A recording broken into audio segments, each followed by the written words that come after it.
This is United Network News with Sunny Galt, Calen, Kimberly Gogan, and our field messengers from around the world. Here's today's real news.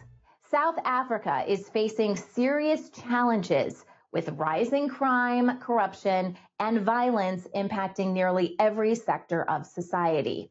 Mafia-style extortion gangs are targeting everything from small shops to massive construction projects, according to a new report to Parliament. With public trust eroding and law enforcement struggling to keep up, the question remains, how did South Africa reach this point, and what can be done to turn the tide? Paul Pretorius, a South African advocate with extensive public law experience, says corruption has evolved from being centralized to more widespread, with crime syndicates driving much of the chaos and using violence to enforce their power. Major areas like government, infrastructure, healthcare, education, and law enforcement are plagued by fraud, bribery, and mismanagement, which undermine public trust and services. Organized crime is also expanding rapidly, with activities like illegal mining, sabotage, political assassinations, kidnappings, and transnational drug and human trafficking adding to the crisis. Economic stagnation, inequality, and collapsing state institutions have left the country vulnerable, allowing criminal networks to fill the gaps left by government failures. Not a week goes by without someone in South Africa being assassinated. In 2022 alone, 141 assassinations were recorded by the Global Initiative. That's an average of more than 2 a week. And even that is probably an undercount, given the limited sources of data. In some cases, targeted killings allow criminal groups to influence politics or gain control of lucrative markets. Some assassinations are intended to silence and intimidate whistleblowers and journalists. But most of the hits recorded by the Global Initiative between 2000 and 2022 were linked to the taxi industry. The largely unregulated taxi industry is the lifeline for millions of South Africa's commuters. It is low cost and serves many areas not covered by official public transport networks. But it is also controlled by mafia-like associations who extort their drivers and compete for control over lucrative routes. Taxi-related violence ranges from shootouts at taxi ranks to targeted hits on large, influential players in the industry. These that often spiral out of control as groups embark on retaliatory killings and resulting in the deaths of hundreds of taxi operators and innocent bystanders. According to Chad Thomas, a security and forensics expert, the booming private security industry is also feeling the impact of these challenges. While the rise of security companies in South Africa is a response to high crime rates, it has also opened the door for criminal elements to exploit the industry. Some individuals with ties to organized crime are acquiring security firms to use them as personal militias. These groups operate under the guise of private security, using their legitimacy to intimidate, harass, and settle personal disputes. They often travel in large convoys, mimicking high-profile officials to assert influence. The problem is worsened by a lack of regulation and oversight. Many private security companies operate unregistered, making it difficult for authorities to monitor them. With law enforcement stretched thin and hesitant to challenge these groups, they often act without consequences. South Africa has the biggest private security industry in the world, with 3 times more staff than the police force. The sector is negotiating a partnership with the police to deal with rampant crime like here in the Cape Flats. Tuwane takes us to a high-risk township in Philippi East. Here, even the police are at risk of being robbed or killed for their weapons. You need to be brave. You need to be... The kind of criminals we have in South Africa need you. They force you to be brave. They force you because they have no respect for life. They will do anything to kill you. So you have to be brave. You have to put in a good fight. There are 16,000 private security companies in South Africa. But 20 kilometres away in Bo-Kaap, members of the Neighbourhood Watch say they have had negative experiences with some security companies using excessive force. The vigilante group walks around the neighbourhood and communicates with kids on the street. Ibrahim checks the local isn't up to no good. They must have respect to the residents as well. It mustn't be like there's private security company and they want to show who they are.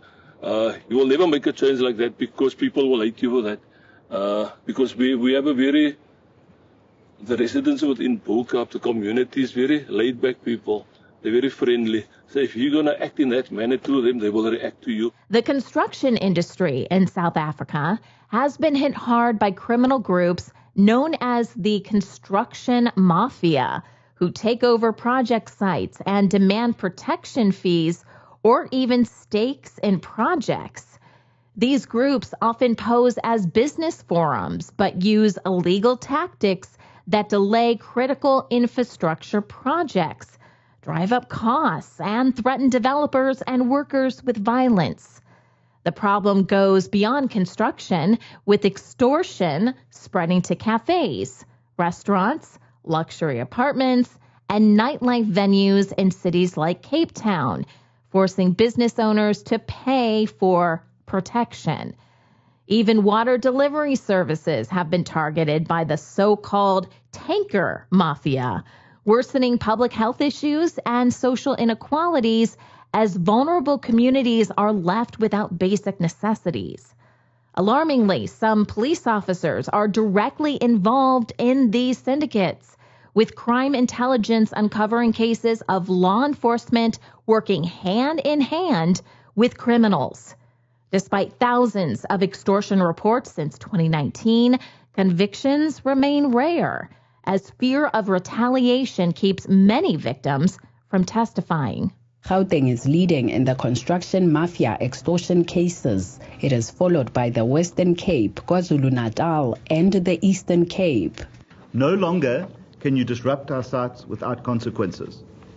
Gauteng remains the highest contributor with 241 cases and with 81 arrests, followed by the Western Cape with 198 reported cases and 73 arrests. KwaZulu-Natal is third with 102 cases and 16 arrests, and the Eastern Cape fourth with 86 cases and 6 arrests. Collectively, these 4 provinces account for 84% of all construction mafia extortion cases. In another effort to keep the construction industry clean, unscrupulous companies are the next target for the department. Since 2002, only one company has been delisted from working with the department. On the Expropriation Act, McPherson believes it is necessary for the country to have legislation that will promote infrastructure development at a lower cost. The construction mafia costing the state more than 60 billion rand in failed or stopped projects. The minister says task teams have also been deployed to known mafia hotspots to protect the country's construction sites. At the National Construction Summit on Crime-Free Construction, Minister Dean McPherson announced plans to stop negotiating with criminals and focus on key changes. These include tougher industry regulations, better coordinated crime response strategies, and improved reporting systems to help businesses report extortion safely. Iraq is going through a serious healthcare crisis right now. From empty pharmacy shelves to dangerous counterfeit meds, people are struggling to get even basic treatment. The system is stretched thin, and the cracks are showing, especially when it comes to pharmaceuticals. Iraq's healthcare crisis stems from decades of instability, with its sharpest decline beginning after the 2003 U.S.-led invasion. Once considered a regional leader in healthcare during the 1970s and 80s, Iraq's system began to unravel during the Iran-Iraq War, worsened under UN sanctions, and collapsed further post-invasion. The war destroyed key infrastructure and triggered an exodus of medical professionals, leaving behind a system that's still struggling to recover. This is 14-year-old Mustafa in September 2019 in Basra, southern Iraq. He was initially misdiagnosed with joint inflammation, but then doctors confirmed he was suffering from cancer. Devastating news for his father, Hesham Abdullah. I just want treatment for Mustafa. That's all I want. I've tried everything I could, but it was all in vain. We can only do very little for him at the moment. We've reached rock bottom, and our morale is down. We are beyond tired. When you watch your son in such a state, groaning in pain day and night, and he can't sleep, what should I do? There's nothing I can do. It's a frustration shared by so many across Iraq, ravaged for the past 3 decades by war, sanctions, sectarian conflict, and the rise of Islamic State. Patients, families and politicians paint a picture of a healthcare system in collapse. Former Health Minister Ala Alwan points to decades of missed opportunities to maintain and rebuild the system. Successive Iraqi governments over the past decades have not given the right priority to the healthcare sector, especially when it comes to funding. Funding allocated to the health sector from the state budget has been very low. That's one of the reasons why we've seen a deterioration and one of the problems we're suffering from today in reforming the healthcare sector. Iraq depends heavily on imported medicine, but there's little oversight over what's brought in and how it's distributed. According to the Iraqi Pharmacist Syndicate, around 35% of medicines on the market are either counterfeit or smuggled, which puts lives at serious risk. Because of supply chain issues and mismanagement within Chimedia, the state company responsible for supplying medications to public hospitals, many essential drugs like insulin or chemotherapy medications, and even some common medical supplies are regularly out of stock in public facilities. صرخة استغاثة هذا الأب على أبواب مدينة الطب في العاصمة بغداد كانت كفيلة بوصف واقع شحة الأدوية في المستشفيات الحكومية داخل العراق. عندي طفل عمره 6 شهور تعرض لحالة حرق مي ساخن. المي الساخن أنه أثر على جسمه. رأسا أنا نقلته كإجراء صحي، رأسا نقلته لمستشفى مدينة الطب. وين ودوه للردها، ظل بالردها يصرخ، والله يصرخ مثل الطير. أفوض أمري إلا الله على وزيرة الصحة لي بالعمليات ودزوني على محلول سكري واحد. In an attempt to tackle its growing healthcare crisis, the Iraqi government has laid out a number of initiatives aimed at overhauling the system. These include building pharmaceutical plants to lessen the country's reliance on imports and rolling out digital tracking tools to keep tabs on medication distribution and cut down on fake drugs. But despite the official plans and announcements, progress on the ground has been slow at best. Widespread corruption, poor enforcement, and a broken regulatory system continue to stand in the way of real improvement. In April 2025, Iraq announced a $374 million deal with China to build a large medical city in Dhikar province, featuring multiple hospitals, research centers, and staff housing.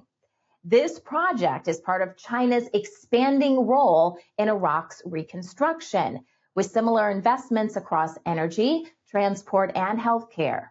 While officials present it as a major step forward, many remain skeptical, questioning whether such partnerships truly serve Iraq's long-term interests or simply increase reliance on foreign powers. Hi everyone, this is Leanne. And I'm Jerry. Coming to you from Tamworth, New South Wales. Hi there, this is Rick from Arizona. My name is Uchechukwu Obenebam from Igbo tribe, Nigeria. Hi, this is Scott from Utah.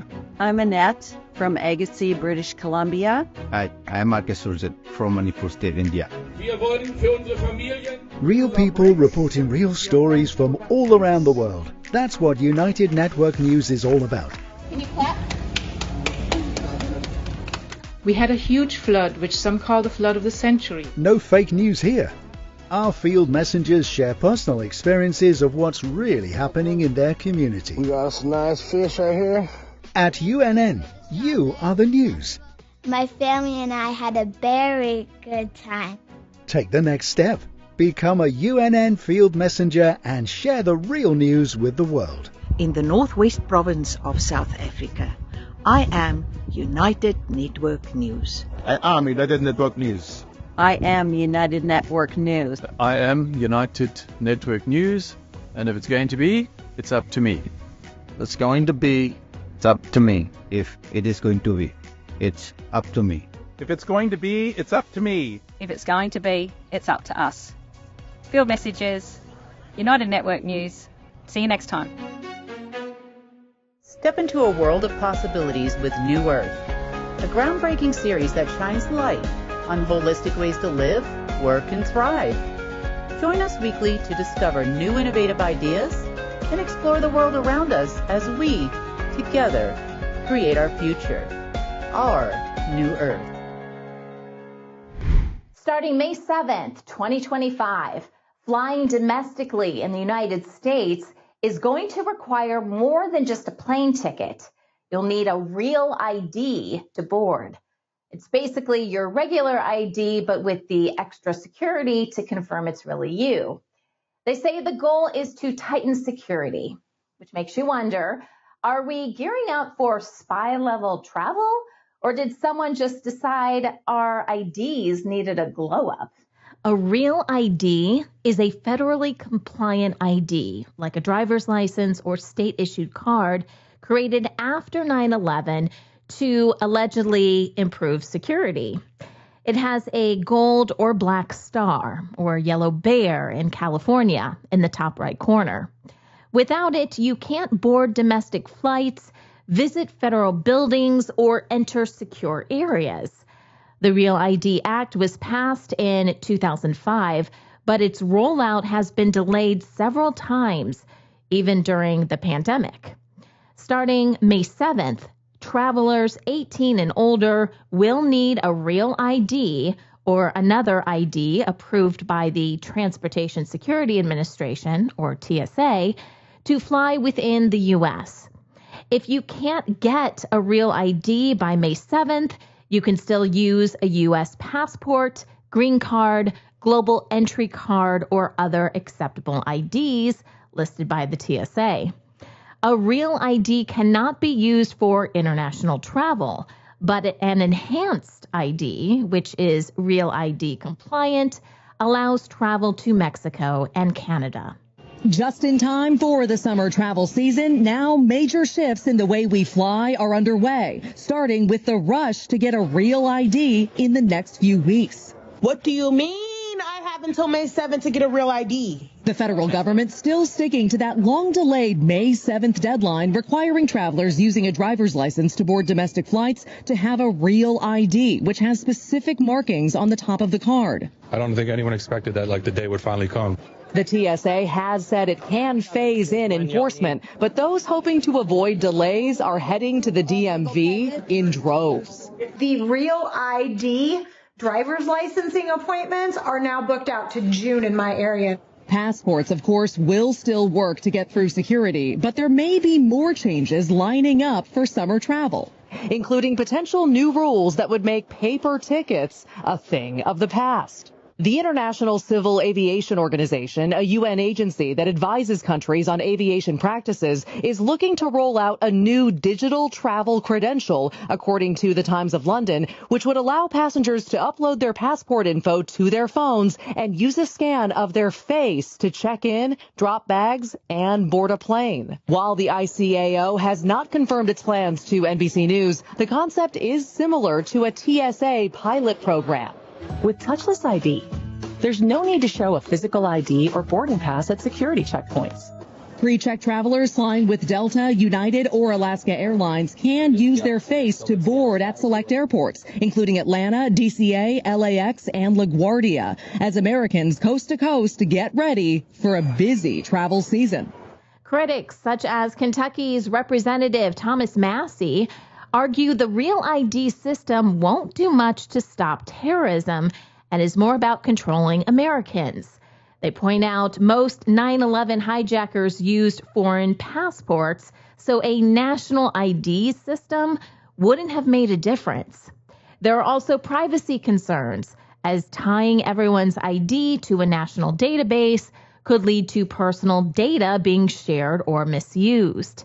Married women who have changed their names face extra hassles, like providing court orders or marriage certificates to get a real ID. Some critics even see it as a potential threat to personal freedom, questioning why people need government approval to fly as long as basic security measures are in place. I know a lot of libertarian people who have serious privacy concerns both about whether hackers will actually be able to penetrate that database and get your information.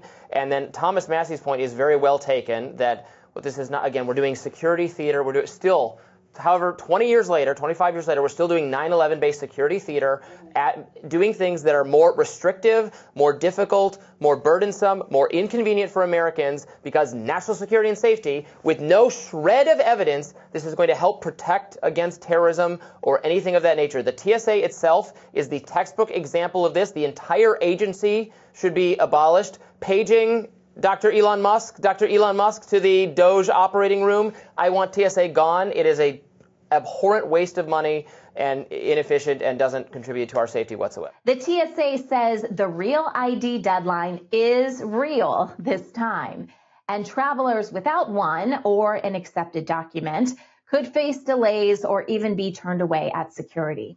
They suggest arriving at least 3 hours early for domestic flights if you don't have a real ID or alternative. Did you know grooming your dog will not only make them look and smell amazing, but it can also help with their overall well-being? Today we visit UNN Field Messenger Deb's Dog Grooming Salon. Hi, this is Field Messenger Deb for UNN from Melbourne, Victoria, and I'm here to show you how to groom a dog. So first off, we have to restrain the dog so that the dog can't move, starting at the base of the head with the blade flat to the skin. Using really long strokes and a decent amount of pressure on the body, keeping the blade very, very close to the skin and making sure it's not too hot. We just take as much off as possible in long strokes. That's less stressful for the dog and less stressful for yourself. Most dogs don't like their legs being done, but if you hold very firmly to the paw and straighten the leg out, you can get a really nice finish. So using a foot blade, which is specially designed to go between the toes, and holding the leg very sternly, you can get all the hair out from between each toe and on top of the foot and underneath the foot, which is really important for grass seed season, because if you get a curly-coated dog that can pick up grass seeds, a seed can actually puncture the skin and track all the way up the dog's leg, causing infection. I've even known of some grass seeds to go straight through to the brain. And take note that when you put the clippers anywhere near the dog's eyes, they automatically close. Any dog that has long hair you can do this with, not just poodles. Just comb all the hair forward and then go straight across in front of the eyes. That automatically gives you a fringe, no matter what breed you've got. But for a poodle, it gives a top knot. Now, when you're doing an ear, it's important to pull the flap up.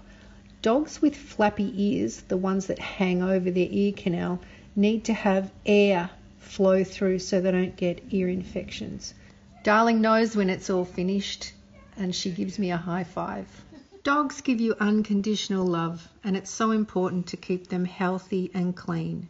So when you're taking your dog to the dog groomer, ask if they use sedation or treats. Treats are much better. The Colorado Country Classic celebrates country dancing through competitions, classes, and social dancing. It attracts participants of all ages from around the world. UNN Field Messenger Danelle brings us to the heart of this event.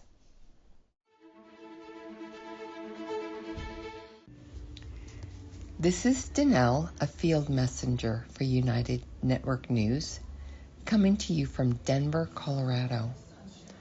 I'm here at the Colorado Country Classic, 3 days full of dancing, classes, competitions, and more dancing.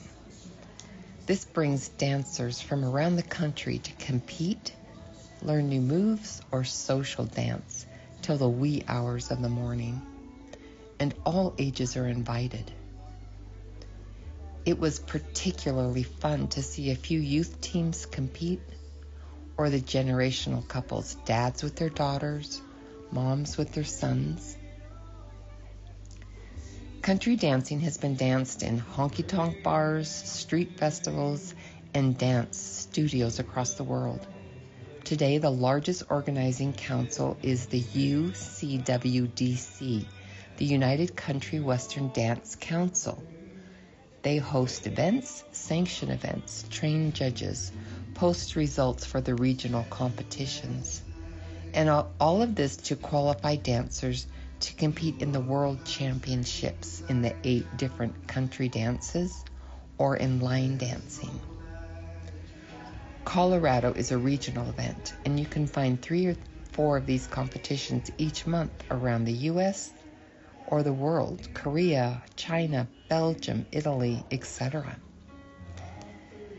Dancing allows people from all countries to gather in a common love of dance, music, socializing, and just a lot of fun. If you're serious, you can compete. If you just love the social aspect, it's a great place to attend the classes, learn new moves, and get plenty of social dancing in. So get on your boots and step out on your own local dance floors and join in the exercise, friendship, and so much fun. This is Danelle for UNN. Homemade bone broth is pure nourishment in a cup. It's loaded with nutrients that support your joints, gut, skin, and overall health. It also boosts your immune system. UNN Field Messenger Sunny shares her go-to method for making the bone broth she enjoys every morning. Hey everyone, it's Sunny. I'm a field messenger with United Network News. Welcome to my kitchen. I don't spend a lot of time in here, but one thing that I love to do is I love to make bone broth, homemade bone broth. I've been doing this for the last 8 months, and I am loving how my body is reacting to this. It's essentially replaced coffee for me in the morning. I love it so much. There are only 3 ingredients in this recipe. Makes it really simple. You've got water, you've got apple cider vinegar, and you only need a couple tablespoons of that. And then the most important, the star of the show, are your beef bones. I want to talk about this for a second. You need to have quality bones. Let me show you what this looks like. This was a prepackaged bag of bones that I got from the store. It's about 4 pounds, which is what I typically aim for this particular recipe. Cost me about $9. But here you can see it's frozen, but it still has meat. It's not just the bone, it's got the cartilage and everything that's inside of it. These are really good beef bones. You don't have to buy them prepackaged though. If you guys are in a smaller town, or perhaps you just want to go to your local butcher, just ask them for their leftover bones. They may even give it to you for free. But make sure you've got good beef bones, because if you don't, you're not going to have good beef broth. So the first thing we're going to do is cook the beef bones separately. As you can tell, my beef bones were frozen. So I put my frozen beef bones, I lay them out on a sheet like this, and then I put it in the oven. I usually set the oven for about 350 degrees, and I put the bones in there for about 15 minutes. So here are our bones right out of the oven, and now it is time to combine our 3 ingredients. I'm going to start with my beef bones, and I'm going to put all of these in the Instapot. Now the next thing I'm going to do is add my water. For a pot this size, you're going to add about 12 cups of water. The water has been added, and now I need to add my apple cider vinegar. You really only need 2 tablespoons. That vinegar actually extracts more nutrients from the bones. It is time to start the pressure cooker. On mine, I just hit pressure cooker. I try to cook it at the maximum time, which is 4 hours. But even after the 4 hours is up, I'm still going to let it sit in there for 24 hours to get all of the nutrients out. So it's been about 24 hours, and now I'm going to go ahead and take out the bones. The meat may be falling off of it a little bit. I have a separate plate that I'm going to put the bones on because I can do a whole other batch with these bones. Now we need to strain the broth and put it into some containers. Here you can see all the bone broth that came from that initial batch. And I'm going to use those same bones and I'll make another batch.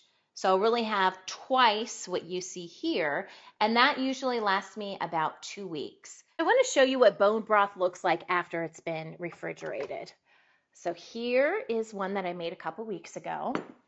And you can see the fat has risen to the top, and then you have the broth underneath. I went ahead and removed the fat from the top, and I want to show you what this looks like. Once it's refrigerated, it takes on more of a jelly or gelatinous look and feel to it. It won't stay like this. The moment it heats up, even if some gets on your skin, it's going to turn into a liquid once again. If your beef broth doesn't look like this after being refrigerated, it could be a sign that you need to use higher quality bones. And that is how I make my homemade bone broth. I have a cup of this every morning. I do add a pinch of Celtic sea salt to just bring out more of the flavors. You can drink it as is. You can use it in recipes. I'm sure it's amazing in soups. But the point is you're getting this into your diet, and it can do amazing things for your body. So thanks so much for watching. I'm Sunny Galt from California for United Network News. Are you ready to change the world? Take the next step and join our weekly Field Messenger meetings. Learn more at unitednetwork.earth. I am United Network News, and so are you.